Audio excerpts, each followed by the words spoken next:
안아주심. 사마리아 여인이 그분의 떠오릅니다. 마음을 우리가 다 측량할 수 보고 없는 것 있어도 같아요. 보고 싶어. 나를 아버지. 너무 기다려주신 사랑합니다. 인도하심. 자녀를 통해 사랑하는 알게 되는 보시기에 좋았더라. 영원히 99마리의 양이 함께하고 영원히 싶어요. 지치지 않고 사랑이 떠올라요. 목자의 마음. 포기 없는 사랑이요. 마음이요.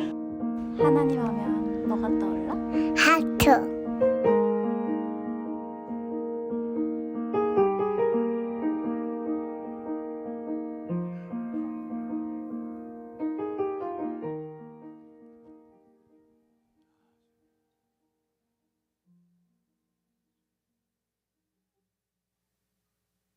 인사하겠습니다. 좋은 아침입니다.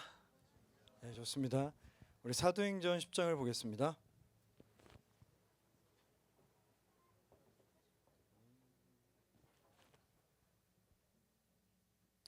사도행전 10장 9절부터 16절을 보겠습니다.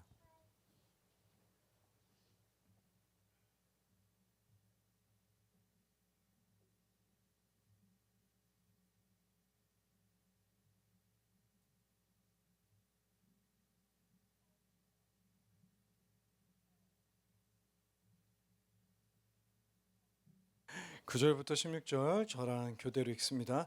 이튿날 그들이 길을 가다가 그 성에 가까이 갔을 그때에 베드로가 기도하려고 지붕에 올라가니 그 시각은 제6시더라. 그가 시장하여 먹고자 하매 사람들이 준비할 때 황홀한 중에 하늘이 열리며 한 그릇이 내려오니 보니 큰 보자기 같고 뇌 길을 메어 땅에 들이웠더라. 땅에 있는 각종 네 발 가진 짐승과 기는 것과 공중에 나는 것들이 있더라.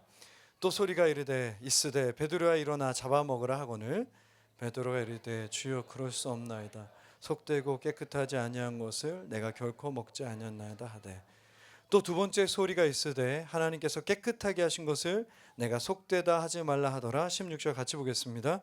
이런 일이 세 번 있은 후 그 그릇이 곧 하늘로 올려져 가니라. 아멘. 잠깐 광고를 드리면요, 저희 교회는 원래 아이들과 함께 예배드리는 교회를 10년째 하고 있습니다. 저희 교회 성도들은 그런가 보다 하거든요. 그런데 처음 오신 분들이 뒤에 앉아 계시면 좀 힘들다는 얘기를 해주셨어요. 너무 정신이 없다고 앞자리로 초대합니다. 혹시 지금 오고 싶으신 분들은 제가 이렇게 눈 감고 있을 테니까 앞으로 오시면 되는데 괜찮으시겠어요? 오케이, 좋습니다. 지난주에 저는 설교를 들었습니다. 그러니까 저는 유튜브로 들었죠. 다른 곳에 있었으니까요. 기백 목사님 제 인생에서도 되게 중요한 말씀. 울컥하네요. 저도 고등학교 6학년 때 이 말씀 듣고 기도하다가 하나님 만났는데 오래됐지만 우리에게 여전히 중요한 말씀 얘기해 주셨습니다. 보통 돌아온 탕자 이야기라고 하죠. 이야기 핵심 부분을 좀 더 생각해 보겠습니다. 아버지는 돈이 많고 아들은 아버지가 죽기를 간절히 바라고 있습니다. 아버지가 죽지 않았지만 유산을 상속하고요. 그 유산을 가지고 다 써버리고 이제 어떻게 해야 되나 고민하는데 배가 고파서 돼지의 음식을 먹게 되는데 그 음식도 충분하지 않습니다. 그래서 아버지 집에 가서 다시 종이나 했으면 좋겠다. 우리 아버지 집은 먹을 게 많아 라고 생각하는데 돌아갔더니 아버지가 넌 종이 될 수 없고 여전히 내 아들이다 하셨던 이야기를 지난주에 들었습니다. 이런 얘기를 하셨던 것 같아요. 여러분의 경험이 이걸 받아들이기가 좀 어렵게 한다는 얘기요. 왜냐하면 우리가 그런 사람들은 별로 없잖아요. 우리 인생에 만났던 사람들 중에 별로 없는 것 같아요. 또한 우리는 그렇게 뻔뻔하지도 않다는 얘기 하셨어요.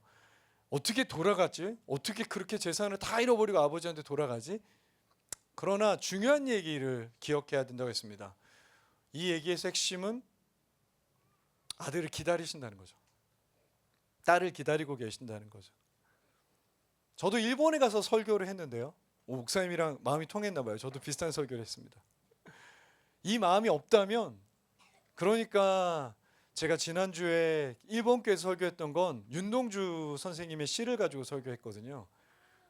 슬퍼하는 것에 대한 설교를 했습니다. 슬퍼할 수 있죠. 여러 가지에 대해서. 혹은 여러분이 슬퍼하지 않을 수도 있고요. 저는 일본과 우리나라의 관계에 대해서 슬퍼하고 있습니다. 여러분들 슬퍼하지 않을 수 있죠. 그런데 만약에 이 슬픔이 없다면 고민해 보셔야 되는 거 아닌가. 우리 하나님이 자녀를 기다리고 계신다. 그것 때문에 슬프다. 나는 참 마음이 아프다 라고 성경에 써놨는데 나는 그 슬픔에 관심이 없어 라고 한다면 그때는 성도로서 고민해 보셔야 될 지점이라고 생각해요. 저는 이 이야기를 여러분들이 오랫도록 기억하시면 좋겠고, 때로 내가 왜 신앙이 이렇지 할 때 내가 그 이야기를 다시 한번 기억해 보신다면 좋지 않을까 생각합니다. 저는 2주 동안 9박 10일 정도 일정으로 선교를 다녀왔는데요. 여러분의 기도 덕택에 참 멋진 일을 경험했습니다. 맨 처음엔 이 선교가 노토반도라는 곳의 지진 피해 현장에 저희가 일주일 동안 갔던 사역으로 시작했는데, 그때 만났던 선교사님은 좀 힘든 상황이셨어요. 왜냐하면 예배 드리는 곳이 없어졌거든요. 그래서 막 공유주택 갔다가 선교사님 집에서 예배 드리다가, 성도는 많아요. 그 교회는 성도가 한 20-30명 되는 교회인데 그렇게 어렵게 지내다가 저희 교회를 통해서 함께 일하면서 땅을 사게 됐고, 대박이 뭐냐면 그 땅이 개발하는 곳으로 결정이 돼가지고, 와, 이게 이야, 주님이 일을 이렇게, 지금 그 부동산 개발자 그 땅을 팔라고 그런대요. 더 놀라운 얘기가 설교 원고에 안 써놨는데, 너무 땅이 비싼 거예요. 히로카역 주변이라 거기가 약간 그 지역에서는 조금 번화가인 거예요. 그래서 야, 땅이 비싼데 어떡하냐 하다가 우리 동규 선교사랑 저랑 너무 친해서 저한테는 약간 제자 관계라 좀 귀신 나오는 집을 찾아보자, 유령이 좀 나오는 곳이면 좋겠다. 근데 놀랍게도 유령이 나오는 집이 있어서 그 땅을 사게 됐거든요. 조금 더 싸게. 그리고 요번에 처음으로 이제 그 땅에 건축을 시작하기로 교회가 결정했다. 매주 모여서 어떻게 건축할지에 대해서 회의하고 있대요. 일본 성도님들이. 거기까지 보면서 우리 교회가 함께 어떤 교회가 회복되어져 가는 과정, 특별히 이 건물을 짓고 뭔가 한다는 게 멋진 일이잖아요. 그 과정 가운데 함께 할 수 있어서 참 좋았다, 이런 생각이 들었습니다. 그것뿐만이 아니라 놀랍게도 제가 8월 9일, 10일쯤에 그 교회를 갔는데요. 그 교회에 딱 갔더니 패전 기념 예배를 드리고 있었던 거죠. 일본은 이 부분에서 정치적 성향이 좀 갈리거든요. 8월 15일 그 시즌을 종전이라고 생각하는지 아니면 패전이라고 생각하는지. 근데 일본 교회 대부분은 그날을 패전 기념일로 지킵니다. 그리고 매년 낭독하는 기도문이 있어요. 거기 뭐라 써 있냐면, 주님, 우리가 식민지 지배를 통해 많은 사람들의 고통을 준 것을 회개합니다. 우리가 신사참배에 협력했고 동방요배를 강압했던 것을 회개합니다. 우리가 다시는 그 범죄에 참여하지 않도록 도와주십시오. 이런 기도문이 있는데, 또 제가 또 대한국민 아닙니까? 그 예배 드리는데, 한국어 일본어로 예배 드리는데 막 뭔가 좋았어요. 새로워지는 마음이 생겼습니다. 저한테는 잊지 못할 어쨌든 아울리치인 것 같습니다.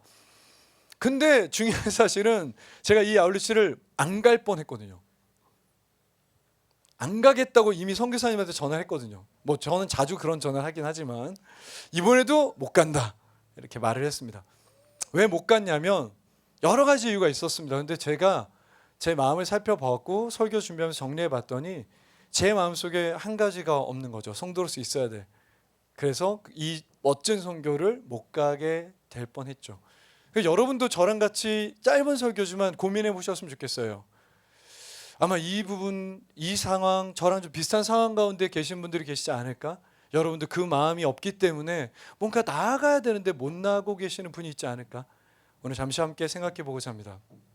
오늘 10장 9절을 보면요, 이튿날 그들이 길을 걸어가다가 그 성에 가까이 갔을 때, 그리고 여기서 화면이 전환돼요. 성경에서 이렇게 기록된 얘기가 많이 없습니다. 그때 베드로가 기도하려고 지붕에 올라가니 시간이 정해져 있어요. 그 시간은 6시였다. 곱하기 2 하시면 됩니다. 이거 정오란 뜻이에요. 성경이 두 분류의 사람을 보여주고 있죠. 한 종류의 사람들은 도시를 향해 걸어가고 있었습니다. 또 한 사람은 정해진 기도 시간에 기도하고 있었습니다. 먼저 이 두 부류의 사람들이 어떤 부류인지 첫 번째 사람들의 얘기해 보면, 첫 번째는 1절인데 가이사라에 고넬료라는 사람이 있었으니 이탈리아의 부대라는 군대 백부장이었다. 이 고넬료라는 사람이 보낸 심부름꾼이었습니다. 자, 이 고넬료는 어떤 사람이냐? 먼저 지역이 나죠. 가이사라라고 되어 있는데, 가이사라는 그 당시 이스라엘 전체가 로마의 식민지 지배를 받고 있었기 때문에 총독이 지배하는 것이었거든요. 근데 그 총독 관저가 가이사랴, 우리나라 말로 하면 시저죠. 시저 빌립보라는 곳에 있었습니다. 당연히 로마의 군대도 거기 주둔하고 있었고, 그 주둔하는 군대 중에 백부장 정도면, 보통 목사님들이 설교하실 때 그런 말씀하셨는데, 주임 상사 한 100명 정도를 통제할 수 있는 사람 정도의 권한이 있었다는 거죠. 자, 이제로 오면 그에 대해 성경은 조금 더 구체적으로 말합니다. 그는 경건하였다. 이건 그가 종교성이 있었다. 그가 종교적이었다라는 뜻입니다. 계속 보겠습니다. 온 지방과 더불어 하나님을 경외하며 백성을 많이 구제하고 하나님께 항상 기도했다는 뭐라면, 하나님을 경외했다는 말은 사도행전에서 일종의 관용 어구인데 영어라면 God fearer란 뜻이에요. 하나님을 경외하는 사람. 이 말은 로마인, 이방인, 유대교 개종자를 말합니다. 이 사람은 지배자였죠. 로마 사람이었습니다. 그런데 개종했어요. 개종하고 나서도 유대인들은 보통 두 가지 중요한 삶의 법이 있는데, 현재 이슬람과 비슷하죠. 첫 번째, 가난한 사람들에 대한 구제를 해야 됩니다. 두 번째, 정해진 기도 시간에 기도를 해야 됩니다. 이 사람은 새신자잖아요. 유대인 개종자 치고는. 그렇지만 이 법을 최선을 다해 따르고 있었다. 즉 그는 종교적인 사람이었다라고 말합니다. 3절 오면 9시쯤 되어 오후 3시입니다.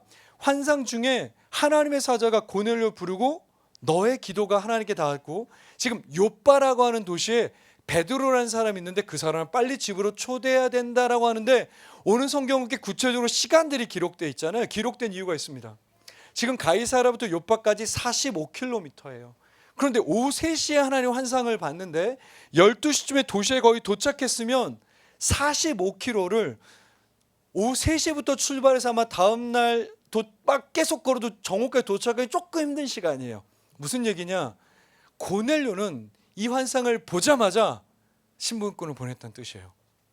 그러니까 그는 아마 하나님을 잘 모르고 아직은 이런 경험이 익숙하지 않지만 바로 즉각적으로 사람을 보냈던 것 같습니다. 자, 바로 그 시간에 베드로의 이야기가 시작되는 거죠. 이제 그 사람이 베드로가 있는 요빠라는 도시에 다 왔을 때 베드로가 기도하고 있었습니다. 10절 오면 매우 구체적인 정보 하나가 기록되어 있어요. 그가 시장했다. 그러니까 성경에 그가 배고팠다라고 기록되어 있어요. 그리고 배고픈 가운데 기도해야 돼요, 안 해야 돼요? 해야죠. 정해진 시간 12시의 기도 시간에 배고프지만 참고 올라가서 기도를 하려고 하는데 11절부터 14절 오면 이 기도 가운데 어떤 환상이 나타납니다. 10절에 오면 그가 황홀한 중에라고 되어 있는데, 이걸 그리스어 그대로 제가 말씀드리면 엑스타시라고 되어 있어요. 그가 엑스터시 가운데라는 뜻이에요. 엑스터시는 초월 경험이라는 뜻이에요. 그러니까 초월 경험이 뭐냐면 신비로운 경험이라는 뜻이잖아요. 이거를 한마디로 내가 나를 좀 떠나 있다, 보통 이런 뜻이에요. 내가 나를 초월했다. 인간이 인간을 초월해서 내가 뭔가 나를 외부에서 보게 된다, 원래 이런 뜻입니다. 이 뜻은 내가 밖에 나가서 유체이탈한 가운데 나를 보게 된다, 원래 그런 뜻인데, 그 엑스터시가 가끔씩 구약의 신약에 보면 하나님의 사람들한테 나타나요. 이날 그런 일이 일어난 거죠. 엑스터시가 일어났고 하나님의 환상이 일어나는데, 이 환상이 매우 특이해요. 엄청나게 큰 그릇이 하늘에서 내려와요. 약간 보자기 같았다라고 말합니다. 그리고 보자기를 열어봤더니 거기 세 가지 동물이 나옵니다. 첫 번째 12절입니다. 네 발 가진 짐승, 포유류겠죠? 제 앞에는 두 발 가진, 어쨌든 그 다음에 기는 것은 파충류, 뱀 같은 걸 말하고요. 그 다음에 공중에 나는 것이라고 하는데 그건 새들을 말해요. 그런데 딱 보자마자 13절 오면 이 베드로에게 하나님이 뭐라고 하시냐면 그것을 잡아먹으라, 이렇게 말해요. 그런데 14절에 베드로가 이르되 주여 그럴 수 없습니다 라고 말하는데, 우리나라 말로 하면 그럴 수 없습니다지만 그리스어로 한마디예요. never 이런 뜻이에요. 안 됩니다, 이렇게 단호하게 말했어요. 왜 안 된다고 했습니까? 주님, 속되고 깨끗하지 아니한 것은 내가 결코 먹지 않았습니다, 이렇게 말하는 거죠. 여러분, 힌두교인들은 대부분 소를 잘 먹지 않잖아요. 그렇죠? 이슬람 사람들은 돼지고기 잘 안 먹잖아요. 유대인들도 그들이 가지고 있던 성경, 그 당시 성경은 구약 성경을 말하는데 그 성경에 먹을 수 있는 것과 먹지 못하는 것에 대한 목록이 있습니다. 그러니까 베드로가 딱 봤을 때는 거기 먹지 못하는 게 가득 있는 거예요. 그래서 3번이나 하나님이 먹으라 하는데 베드로가 3번이나 안 된다고 말합니다. 베드로 3번 하면 유명한 얘기 있잖아요. 예수를 3번 모른다고 했죠. 그게 매우 베드로한테 수치스러운 경험이잖아요. 그런데 베드로가 너 이거 먹어라, 씻습니다. 먹어라, 더러운 거 안 먹습니다. 먹어라, 안 먹습니다. 근데 중요한 기록이 있죠. 지금 베드로가 배가 고프다. 그러니까 아마 교회에서 간증할 수 있지 않았을까요? 성도님, 제가 배가 고팠거든요. 근데 하나님이 저를 시험하시더라고요. 우리가 오랫동안 먹지 않았던 것들이 내려오는데 제가 강하게 3번이나 안 된다고 했습니다. 할렐루야. 아마 그런 좋은 경험이지 않았을까 싶습니다. 여러분들 이런 얘기 아시죠? 저도 옛날에도 요새도 이런 간증할 때가 있는데 어떤 간증이냐면 제가 대학교 1학년 때 또 경영학과 또 OT를 갔다는 거 아닙니까? 그것도 가면은 98년도만 해도 술 게임을 엄청 했거든요. 근데 저는 또 술을 안 하니까 술을 안 먹기 위해서 고백 점프와 369를 엄청 연습하고 그러다 걸려가지고 코카콜라 1.5를 또 원샷한 얘기 제가 설교 때 했나요? 저는 코카콜라를 원샷했습니다. 이 정도는 아무것도 아니죠. 그래서 제가 한동안 친구가 없었다는 기가 막힌 간증인데 저는 술을 먹지 않습니다. 코카콜라 주세요. 이랬던 기가 막힌 간증인데 이거보다 훨씬 높은 간증 여러분도 들어보셨죠? 전 진짜 멋지다고 생각하는데 제가 아는 군인 출신, 그러니까 사관학교 출신 장교분이 지금 목회를 하시는 분이 있는데 누가 술을 줬냐면 제 기억에 사령관이에요. 고민이 돼요. 지금 참모총장이었는지 사령관이었는지 기억이 잘 안 나요. 근데 소위의 시절이에요. 이제 여러분 무슨 말인지 알죠? 별이 이거 어떡하지? 여자분들은 설명이 안 돼. 정우성 씨가 술을 줬다고 생각해 볼까요? 저는 술을 안 해요. 말하기가 어렵죠. 정우성 씨는 좀 그렇죠. 누가 술을 줘야 될까? 요새 하여튼 멋진 배우가. 근데 그거의 10배라고 생각하시면 돼요. 사령관이 한잔하지. 그런데 저는 술을 먹지 않습니다. 그러면 한 100여 명 정도 앉아있는 테이블에서 다 그 사람을 보게 되죠. 왜 먹어? 그런데 먹지 않았다는 멋진 얘기죠. 저는 이 얘기를 보면서 그 얘기가 좀 생각났어요. 이건 저는 멋진 신앙이라고 생각합니다. 절개가 있죠. 하나님, 저는 평생 이 더러운 걸 먹지 않았습니다. 저는 안 먹겠습니다. 근데 문제가 뭐였냐면 사도행전 전체 요절이 사도행전 1장 8절이라고 그래요. 저랑 같이 외우실 수 있는 분들 한번 외웁시다. 우리가 꽤 많이 외웠던 건데 성령이 너에게 임하시면 너희가 권능을 받고 예루살렘과 온 유대와 사마리아와 땅끝까지 이르러 내 증인이 되리라. 정말 멋진 말씀이죠. 학자들은 이 말씀이 사도행전의 요절이라 그래요. 지금 교회가 어디까지 온 상태냐면요, 10장에 이르면 지금 예루살렘은 끝났어요. 교회가 너무 좋아요. 그리고 베드로는 그 예루살렘 교회의 대장이에요. 온 유대에 흩어져 가지고 지금 복음이 막 전파되고 있었어요. 심지어 얼마 전에 7장부터 9장에 사마리아에 교회가 세워진 상태였어요. 자, 예루살렘과 온 유대와 사마리아와 뭐가 남았죠? 땅끝이죠. 땅끝을 위해서 하나님이 뽑았던 사람이 한 명 있어요. 누군지 아세요? 사실 사도행전의 주인공 같은 사람인데 누구죠? 바울이라는 사람이 있습니다. 그 사람이 기독교 초대 기독교, 우리가 정말 존경하는 사람이에요. 그 사람이 9장에 10장 바로 앞에 하나님을 만나요. 그러니까 하나님 입장에서는 땅끝에 갈 준비가 다 됐는데 한 가지 치명적인 문제가 있는 것이 11장 2절이에요. 11장 1절을 제가 읽을 테니까 2절 여러분 읽어주세요. 유대에 있는 사도들과 형제들이 이방인들도 하나님의 말씀을 받았담을 들었더니 2절 읽습니다. 시작. 베드로가 예루살렘 올라갔을 때 내가 할례자들이 비난하여라고 해요. 무슨 얘기냐면 이날 이후로 고넬료라는 사람이 드디어 예수 그리스도의 이름을 받아들이게 되거든요. 기쁜 일이죠. 아니, 세상에 가이사라에 있는 백부장이 예수님을 믿기 시작했습니다. 그럼 기분이 좋아야 돼요, 안 좋아야 돼요? 좋아야죠. 그런데 사람들이 질문해요. 그러니까 너 길에서 했어? 아니면 집에 들어갔어? 이거밖에 관심이 없어요. 그러니까 너 길에서 전할 때 그 사람이 예수를 만난 거야? 아니면 무할례자, 이방인의 집에 너가 들어가서 복음을 전한 거야? 이게 매우 중요해요. 저랑 같이 사도행전 MBS 하신 분들 그래서 바울이 집에 들어갔다 얘기를 성경에 써놨다는 걸 기억하실 거예요. 이방인의 집에 들어갔다는 게 유대인들에겐 되게 큰 일이에요. 절대 들어갈 수 없는 것이에요. 만질 수 없는 것.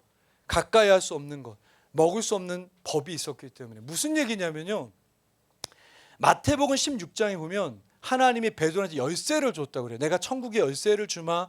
모르셔도 됩니다. 열쇠가 있어요. 누구한테 있다고요? 베드로한테 있어요. 근데 누가가 이 이야기를 되게 중요하게 생각하는 것 같아요. 예루살렘도 처음에 베드로가 설교하니까 문이 딱 열린 느낌이 나요. 첫 번째 설교 베드로가 해요. 사마리아도 베드로가 가서 교회를 확인해요. 자, 베드로에게 지금 뭐가 있죠? 열쇠가 있죠. 그럼 마지막 남은 게 땅끝으로 향해야 될 그 열쇠를 누가 가지고 있죠? 베드로가 있어요. 그런데 베드로가 그 문을 열 수가 없어요. 하나님이 아무리 먹으라고 그래도 먹지 못한대요. 그래서 교회가 지금 멈춰 있는 상태인 거죠. 근데 여러분 생각해 보면요, 고넬료도 이거 쉽지 않은 결정이에요. 생각해 봅시다. 고넬료는 로마인이죠. 얼마 전에 지배자인데 피지배민의 종교를 받아들인 거예요. 이해되죠? 그런데 그 종교가 얼마 전에 이단으로 규정을 했어요. 나사렛 예수 이단. 그래서 그 이단의 괴수를 죽였어요. 그런데 그 이단의 괴수의 베드로라는 수제자를 데려와서 교제를 한다는 게 제 생각에 고넬료도 쉽지 않은 결정이었던 것 같아요. 그런데 고넬료는 즉시 사람을 보냈습니다. 근데 베드로는 이게 되게 어려운 거죠. 왜 어렵습니까? 이게 더 어려운 게 신앙의 경험이 겹겹이 쌓여있기 때문이에요. 신앙의 경험이 많은 건 나쁜 게 아니죠. 그런데 그게 다 쌓여 있어요. 무슨 얘기냐면 지금까지 베드로가 기적을 일으켰습니까? 어마어마하게 많은 기적을 일으켜요. 심지어 베드로 손수건을 얹었는데 병이 났다는 얘기가 돌고 있어요. 이런 상황에서 베드로가 자기를 생각해 보는 거죠. 왜 하나님이 나에 대해서 기적을 이루실까? 아, 내가 먹지 않아서 그렇구나. 내가 이걸 하지 않아서 그렇구나. 내가 이 사람들 만나지 않아서 그렇구나. 그 모든 신앙의 좋은 경험들이 지금 다 쌓여 있어요. 그런데 그거를 갑자기 그만둬야 되는 거죠. 신앙의 경험이 지금 베드로의 발목을 잡고 있어요. 신앙이 오래됐기 때문에 한 발도 나아갈 수 없게 되는 거죠. 베드로는 열쇠가 있습니다. 여러분도 열쇠가 있어요. 근데 문을 열질 못해요. 왜 열지 못합니까? 지금까지 우리가 했던 경험이, 우리가 했던 신앙의 경험이 우리의 발목을 잡고 있는 거죠. 그래서 우리가 한 걸음도 나아갈 수 없는 겁니다. 제가 얼마 전에 한 집회를 갔었는데 거기는 꽤 오래된 어떤 선교단체라고 생각하시면 돼요. 근데 찬양 인도하는 어떤 분이 나오셔서 이런 얘기를 하셨어요. 그러니까 제가 이분을 비난하려고 하는 게 아닙니다. 끝까지 들어주십시오. 이분이 찬양 인도하시면서 뭐라고 하셨냐면, 여러분 수양의 첫째 날입니다. 다 아시죠? 어떤 일을 할지 알죠? 무슨 노래 부를지 다 알죠? 아는 대로 해주세요 라고 말을 했어요. 근데 저는 그 말이 되게 기분 나빴습니다. 왜냐하면 하나님을 안다고? 여러분 하나님 아세요? 제가 어제 시간이 나와가지고 논문 검색 사이트 들어가서 지저스 검색했거든요. 논문 몇 개 나온지 아세요? 맨 처음에 260만 개인가, 140만 개인가 이 정도로 나오는데 우리가 어떻게 알죠? 근데 문제는 뭐냐면, 여러분 다 알잖아요. 하나님 뻔하잖아요. 예배 때 뭐 할지 뻔하잖아요. 이 생각이 제가 가고 있는 선교를, 제가 요번에 가야 됐던 일본 선교를 막았다는 거죠. 제가 올해만 아울리치를 4번 갔습니다. 하나하나 생각해 볼까요? 첫 번째가 무안 여객기 참사 현장에 갔었죠. 두 번째가 여의도 집회 현장에 갔었죠. 저희가 쓰레기를 치웠습니다. 세 번째는 안동 산불 현장에 갔었고요. 또 안동 산불 현장에 어떤 교회 목사님에게 돈을, 저희 헌금을 다시 전달하기 위해서 갔었고요. 이번이 5번째였어요. 제가 2002년부터 아울리치를 갔거든요. 그러면 저는 아울리치에 대한 경험이 엄청 많을 거 아닙니까? 어떻게 하면 사람이 모이고 어떻게 삶을 나누고 가서 무슨 일을 할지 제 머릿속에 다 있는 거예요. 그런데 2주 동안 신청을 받았는데 2명밖에 신청 안 한 거예요. 그래서 제가 짜증이 났어요. 그래서 선교사님한테 전화를 했어요. 안 간다. 나 바빠. 그리고 여러분 이거는 오해 없이 들어주시기 바래요. 제가 없잖아요. 그럼 제 와이프가 아파요. 이상하게 감기 같은 거 걸려요. 나 있을 때는 그렇게 건강하던 사람이 아마 저에게 중독된 걸까요? 되게 기분 나빠하네. 그리고 제가 없으면 제 아이들도 꼭 아파요. 그러니까 제가 그것도 좀 컸다고 봐요. 왜 이렇게 아프? 그리고 교회도 일이 너무 많아요. 8월 달에. 여러분 다 아시잖아요. 우리 지금쯤 교회가 좀 다시 왔네요. 우리가 휴가 기간에 교회에 사람이 별로 없어요. 근데 오늘 좀 오셨는데 교회에 사람이 없더라도 교회는 7, 8월에 일이 정말 많아요. 2명 모였는데 어떻게 가냐고. 근데 솔직하게 그분은 일본 사람에 좀 가까운 한국 사람이거든요. 저한테 2명이어도 오시면 안 돼요? 라고 말한 거예요. 그 정도면 일본 사람이 와주세요! 라고 말한 거예요. 근데 제가 아니 안 가! 이렇게 말했어요. 5명 될 때까지 안 간다고. 그래서 여기 지금 안 왔는데 왔으면 좋았을 텐데 제가 몇 명 앞에서 울었어요. 아 진짜 아무도 안 가. 그래갖고 수요 예배 때 저기 뒤에서 막 울고 있는데 사람들이 걱정 많이 하고, 그래서 그 친구들이 막 저한테 사람을 보내준 거예요. 야 좀 가봐라, 저 사람 운다 지금. 그래서 8명이 같이 가게 된 거예요. 막 제가 울고 그래서 막 누가 막 아유 저 웬만하면 가죠, 너무 불쌍하잖아. 근데 저한테 가장 컸던 게 도무지 선교에 대한 기대감이 없는 거예요. 왜? 올해만 5번 갔어요. 난 선교를 뭔지 알아요. 그리고 저번에도 5명 가가지고 마지막 날 막 제가 짜증냈거든요. 야 니네밖에 왜 안 왔어? 이렇게 좋은 선교인데 좀 많이 왔으면 좋았을 텐데 내가 인기가 없어가지고 내가 광고를 잘 못해가지고 그 실패감이 참 힘들었던 것 같아요. 만약에 선교사님이 그만두자고 했으면 저 안 갔을 거예요. 근데 선교사님이 이런 얘기를 했어요. 저보다 나이가 어리시지만 목사님 5명 모일 수 있지 않을까요? 아니 안 모일 거야. 아니요 목사님 5명은 모일 수 있지 않을까. 너가 교회에서 내가 인기가 얼마나 없는지 몰라서 그래요. 그리고 내가 괜히 대나무 얘기를 많이 해가지고 사람들이 거기 막 죽어도 안 간다고 지금 소문이 나 있어.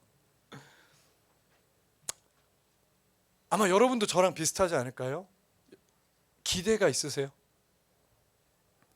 저랑 똑같잖아요. 내일 뭐 해야 될지 다 알잖아요. 오늘 저녁에 뭐 해야 될지 다 알잖아요. 우리 맨날 똑같은 일 하잖아요. 그 기대감이 있으세요?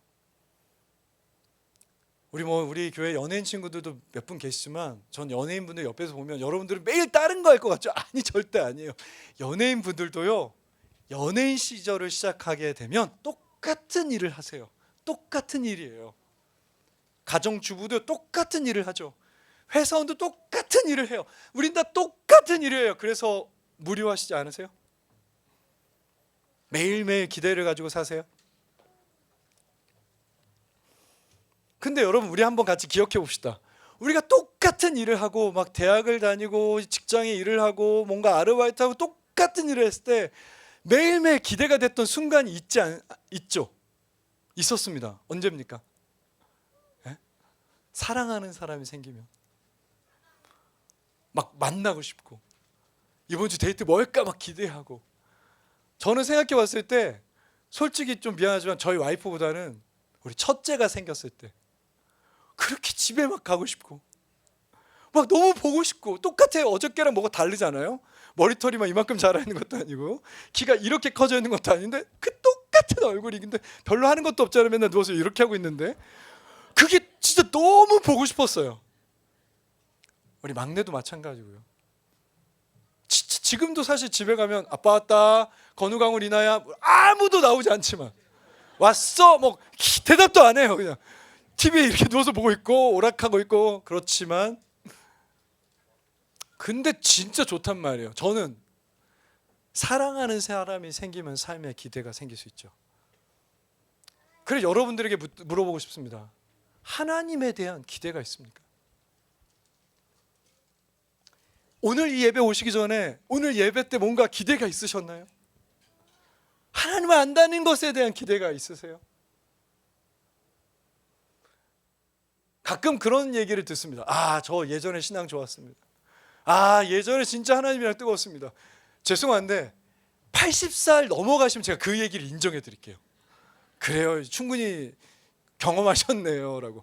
100살이라고 말하고 싶은데 사실 원고는 100살이었는데 80살로. 여러분 우리가 나이 많아봤자 지금 형이 60대 40대, 30대인데 마치 하나님을 다 아는 것처럼 사시면 어떡하죠?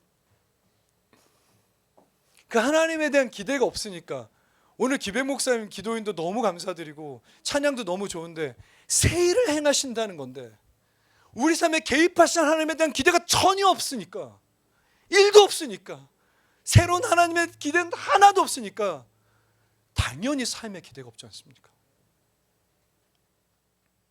제가 여쭤보고 싶어요. 그 하나님을 새롭게 안다는 거에 대한 기대가 있습니까? 여러분 삶에 개입하셔서 뭔가 새로운 일을 시작하실 것이라는 기대가 있으세요? 혹은 하나님을 더 알게 해달라고, 새로운 하나님을 만나게 해달라고 기도하고 계십니까? 베드로는 3번이나 안 간다고 했는데요, 19절을 보면 하나님이 마지막으로 찾아와서 너 진짜 가야 된다고 얘기하시거든요. 그래서 베드로가 가게 되고 고넬료 가족이 예수를 받아들이게 되고 드디어 이스라엘 교회가 땅끝을 향해 나아가게 됩니다. 무슨 얘기냐면 우리가 아무리 두꺼운 벽이 있고 우리가 오래된 신앙에 성공한 것, 우리가 신앙에 매우 좋은 것 우리를 붙잡고 있어도 하나님이 나아가게 하실 거라는 겁니다. 아멘입니까? 하나님 오늘 예배 때도 뭔가 새로운 하나님을 기대하게 하실 마음이 있으신 것 같아요. 제가 오늘 특별히 한 분들을 초청하고 싶습니다. 지금 현재 매일 저처럼 선교를 올해만 5번 갔으니까 겨울에 또 가야 되거든요. 그리고 아마 또 지진다면 또 가야 되잖아요. 저처럼 이제 다 뻔해 아는데 내 인생 뭐 이거 아니야? 그런 생각 가지고 계시고 하나님 뭐 이렇게 하시겠지 정도의 생각이 있으시면 이번에 선교 가서 저는 일본 분들과 동주를 봤습니다. 끝내주죠. 그분들이 우시더라고요. 그리고 미안하다고, 잘못됐다고 하시더라고요. 이번에 선교 가서 저는 23년 만에, 일본 선교 2002년부터 갔거든요. 23년 만에 맛제리를 갔습니다. 일본 축제, 유카타 입은 어떤 분들과 함께 이렇게 불꽃놀이가 머리에서 터지는 경험해 보셨나요? 전 진짜 좋더라고요. 저는 일본 선교 23년 만에 일본인 분들이 자신들의 파티에 초대해 주셔서 그분들이 속 깊은 얘기를 들을 수 있는 시간이 처음으로 있었습니다. 그 모든 게 처음이었어요. 하나님은 새로운 일을 시작할 수 있습니다. 오늘 같이 그 하나님에 대한 기대가 시작될 수 있는 예배가 되었으면 좋겠습니다. 저랑 같이 찬양하시죠.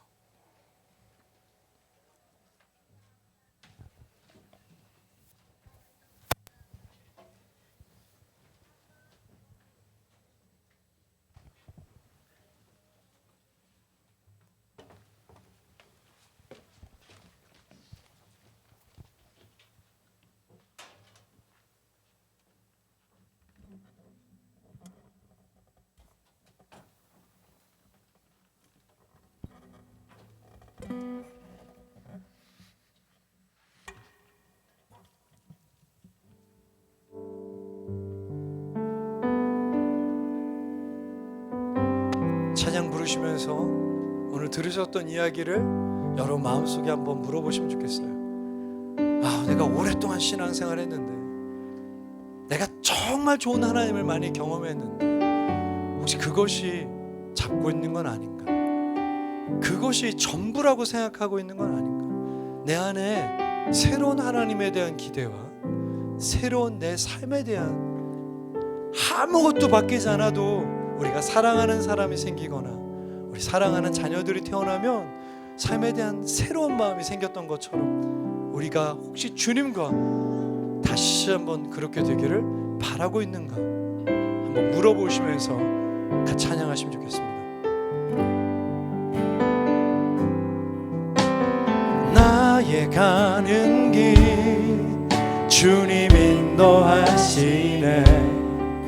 그는 보이지 않아도 날 위해 일하시네. 주 나의 인도자 항상 함께 하시네. 사랑과 힘 베푸시며 인도하시네. 다시 한번 고백하겠습니다. 나의 가는 길, 나의 가는 길 주님 인도하시네. 그는 보이지 않아도 날 위해 일하시네. 주 나의 인도자 항상 함께 하시네. 사랑과 힘 베푸시며 인도하시네. 사막의 길을 만드시고 사막의 길을 만드시고 날 인도해. 광야의 강 만드신 것 보라. 하늘과 땅 변해도 주의 말씀 영원해. 내 삶 속에 새 일을 다시 한번 고백하겠습니다. 광야의 길을 만드시고 광야의 길을 만드시고 날 인도해. 사막의 강을 강 만드신 것 보라. 하늘과 땅 변해도 주의 말씀 영원해.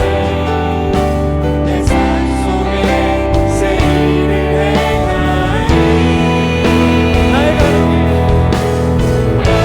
가는 길 주님 인도하시네.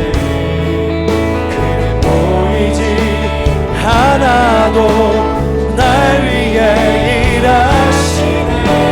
주 나의 인도자 항상 함께 하시네.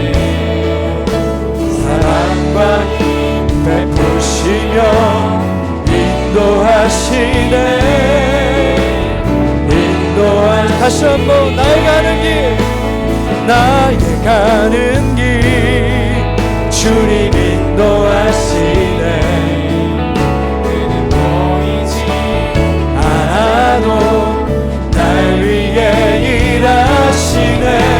주 나의 인도자 항상 함께 하시네. 사랑과 힘 베푸시며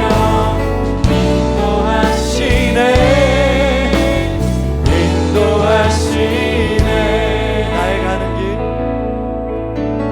나의 가는 길 주님 인도하시네.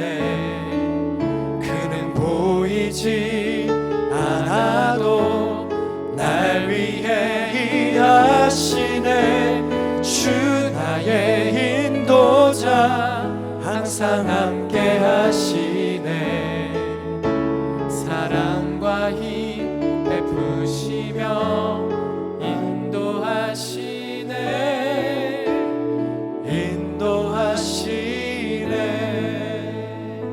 잠시 같이 기도하실 때 하나님은 사막의 강을 만드시고 광야의 길을 만드셔서 하루하루 새로운 하나님의 길로 인도하고 싶어 하시는 분이십니다. 그리고 열쇠는 우리가 가지고 있습니다. 오늘 그 열쇠를 기대함이라고 하겠습니다. 새로운 하나님을 만날 기대와 그 기대를 바탕으로 한 내 삶의 새 일에 대한 기대가 여러분의 있기를 축복합니다. 여러분, 그러기 위해서 먼저 그 하나님을 내가 과거에 가지고 있는 그 모든 신앙은 참 귀한 것이지만, 우리가 과거에 했던 모든 신앙의 경험은 소중하지만, 하나님, 내가 주님을 또한 알기 원합니다. 주님을 새롭게 하기를 원합니다. 주님은 영원히 새로운 하나님이십니다. 우리 좀 그렇게 고백하면 좋겠습니다. 같이 기도하겠습니다. 사랑의 주님, 오늘 이 시간에 기도하는 성도님들 마음속에 한 분 한 분 마음속에 우리 하나님의 새롭다는 걸 알려주십시오. 주님은 새로운 하나님이십니다.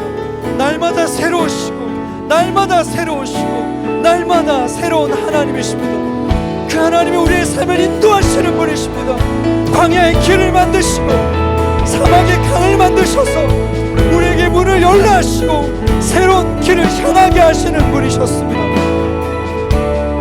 사랑의 주님, 먼저 하나님을 더 깊이 날아가게 해주십시오. 영원히 새로운 하나님, 영원히 새로운 하나님 다시 한번 우리가 기대하게 하시고 그 하나님을 바탕으로 우리의 삶에 매일 반복되는 일상이라도 그 하나님 때문에 새로워지게 해주십시오.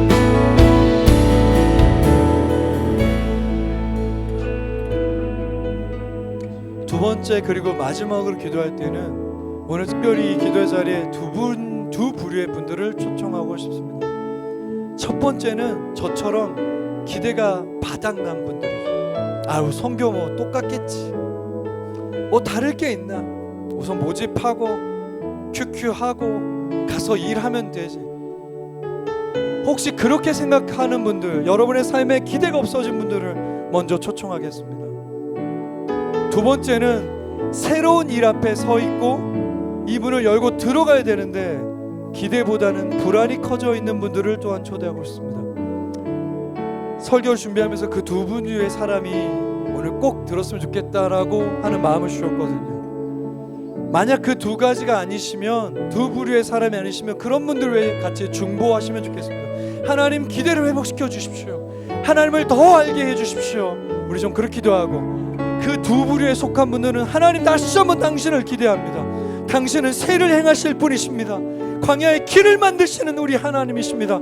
우리 좀 그렇게 중보와 간구하는 기도 같이 하겠습니다. 기도하겠습니다. 사랑해 주님, 오늘 이 자리에 있는 어떤 분들 가운데 매일 반복되는 일상에 지쳐서, 매일 반복되는 관계에 지쳐서 새로운 것들을 기대할 힘이 사라져 있다면, 뭔가 새로 기대할 이유도 없고 그 마음이 지쳐 있다면 하나님 새로운 기대할 수 있는 마음들을 열어주십시오.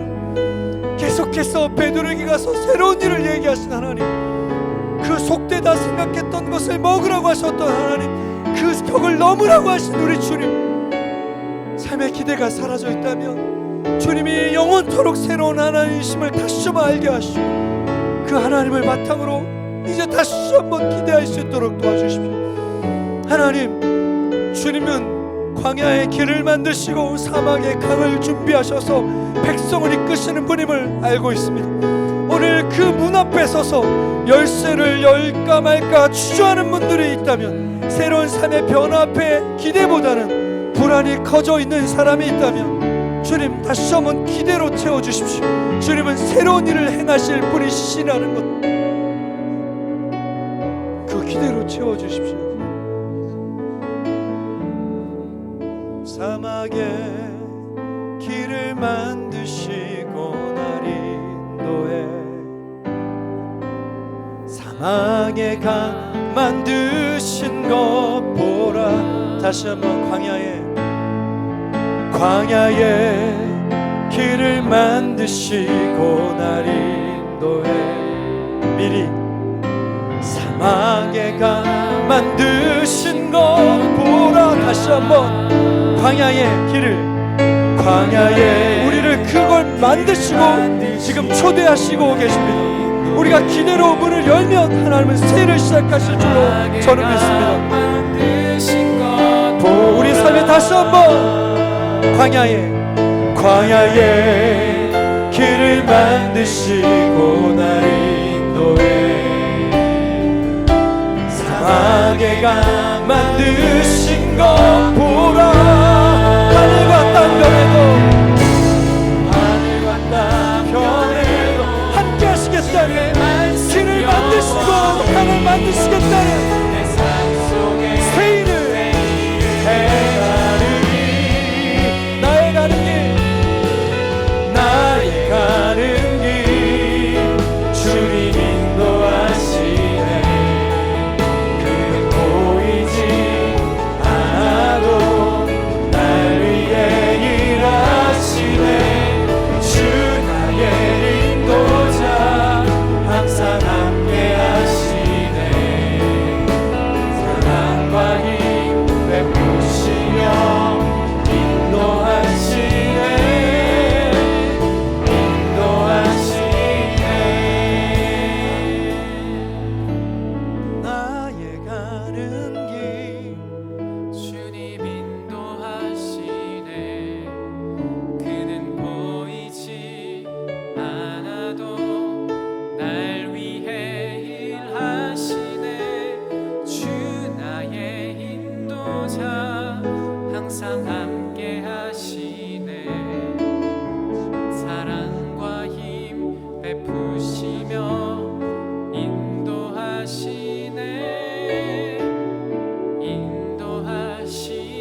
매일 반복되는 가정생활과 관계와 일상에 지쳐서 기대가 하나도 없다면 뻔하겠지 뭐, 지긋지긋하다. 하나님, 혹시 누군가 그런 마음이 있다면 영원히 새로운 하나님이신 주님이 찾아가셔서 다시 한번 기대케 해 주십시오. 우리에게 매일 새로운 날을 허락하시고 매일 새로운 일을 시작하실 그 주님을 기대할 수 있도록 도와주십시오. 하나님 또한 예상을 했거나 예상을 못했거나 새로운 문 앞에 서 있는 사랑하는 성도님들을 축복합니다. 직장의 부서의 변화와 이직과 혹은 가정에 아이가 태어나고 혹은 결혼을 하고 하나님 그 모든 문 앞에서 기대라는 열쇠로 문을 열게 도와주십시오. 주님은 길을 만들어 놓으셨고 또한 강을 지으신 분이기 때문에 그 하나님에 대한 기대를 가지고 그 새로운 하나님에 대한 기대를 가지고 문을 열 수 있도록 도와주십시오. 하나님, 우리 가운데 언제나 새로운 하나님, 새로운 일을 행하실 주님을 찬양합니다. 이 모든 말씀 우리 주 예수 그리스도의 이름으로 기도합니다.